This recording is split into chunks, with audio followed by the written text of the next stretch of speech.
Nous recevons sur notre plateau Monsieur Gahoussou Touré, ministre des Transports de la Côte d'Ivoire. Bienvenue dans ce journal. Merci. Alors la période de fête de Pâques est connue pour des déplacements massifs sur le réseau routier national. Il y a eu 4000 victimes entre 2011 et 2012, soit une hausse de 49% par rapport à l'année précédente. Quelle est votre politique en matière de sécurité et comment lutter contre ce fléau? Je vous remercie.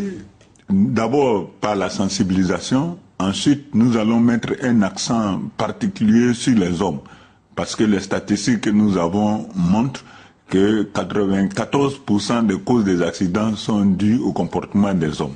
Donc là, nous allons mettre un accent sur la formation, la délivrance des documents de transport et surtout la professionnalisation pour que effectivement un chauffeur qui a à charge 70 personnes sache qu'il a une grande responsabilité.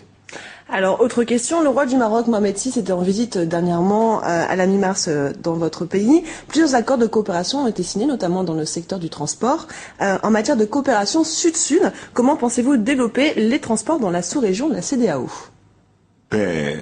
Pour nous, il faut d'abord lutter contre toutes les tracasseries routières. Et depuis notre arrivée à la tête de ce département, c'est ce à quoi nous nous appelons. D'abord, nous avons fixé 33 barrages au niveau de l'ensemble du pays et toutes les actions ont été entreprises pour lever tous les barrages illégaux. La Côte d'Ivoire, qui était avant-dernier au niveau de la CEDEAO, se retrouve aujourd'hui à la 2e place grâce aux actions que nous avons menées. Alors, autre question, Monsieur le Ministre. Certains Ivoiriens se plaignent de rackets sur les routes nationales de votre pays. Que faites-vous pour sécuriser les déplacements des Ivoiriens? C'est ce que je viens de vous dire. Effectivement, c'est vrai que nous avons souvent des plaintes, mais il faut reconnaître aujourd'hui que beaucoup a été fait au niveau des forces de l'ordre et au niveau aussi des usagers, des responsables des cars et tout. Et nous continuons le travail. On était dernier, on est aujourd'hui 2e.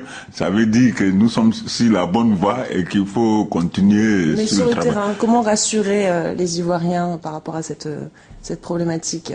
Oui, sur le terrain, ce que nous faisons, c'est qu'aujourd'hui, il y a des actions que nous déroulons. Par exemple, pendant la Pâques, nous informons suffisamment, nous organisons des tests de contrôle d'alcool pour que effectivement un chauffeur qui n'est pas dans un état pour conduire un camion ne puisse pas le faire. Et le rapport avec le racket, sur le racket précisément, Monsieur le Ministre? Oui, sur le racket, c'est ce que je viens de vous dire, parce que le fait de réduire les barrages à 33 alors qu'il y avait une centaine et puis de supprimer tous les faux frais. Parce que ce que les gens oublient, au moment avant que nous ne prenions le pouvoir, pour quitter une zone comme Odéné, pour aller à Abidjan, rien que dans les raquettes, on payait plus de 750 000 francs. Aujourd'hui, nous avons réduit à 15 000 francs les frais à payer. Donc, on ne peut pas dire que le gouvernement est inactif sur ce point. Alors, autre question, Air Côte d'Ivoire fêtera bientôt 1 an puisque ça a été lancé en mai 2012. Quel premier bilan dressez-vous de cette première année d'activité? Et seconde question, avez-vous les moyens d'entretenir la compagnie aérienne nationale? Parce que c'est beaucoup de frais. Comment voyez-vous l'avenir?